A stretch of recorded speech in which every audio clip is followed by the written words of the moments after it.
আসসালামু আলাইকুম। ঈদ মোবারক সবাইকে। গত ১০ বছর ধরে আমি একজন সিঙ্গাপুর প্রবাসী।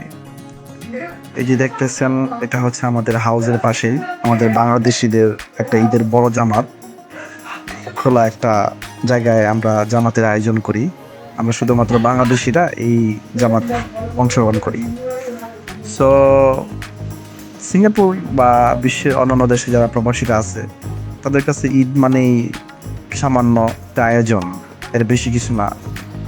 স্পেশালি যদি আমার কথা বলি, আমার কাছে ঈদ মানে সকালবেলা ঘুম থেকে ওঠা, সামান্য কিছু মিষ্টিমুখ বা খেজুর খাওয়া, তারপর নামাজে চলে যাওয়া, ২ রাকাত নামাজ পড়া, বাসায় ফিরে এসে একটা ঘুম দেওয়া। এটাই আমার কাছে প্রবাস জীবনের ঈদ। আর টুকটাক বাসায় একটু কথাবার্তা বলা, এই আর কি, আত্মীয়-স্বজনের সাথে কথা বলা। সিঙ্গাপুরে আমি বেশিরভাগ সময় ঈদের দিনেও ডিউটি করছি। সো ঈদের দিন ডিউটি করা লাগে।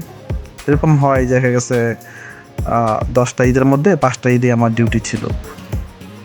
কোম্পানি যদি ডিউটিতে বাধ্য ডিউটি করতে, কিচ্ছু করার নাই। সো আজকের এই বছরের ঈদটা খুব ভালো যাচ্ছে আলহামদুলিল্লাহ।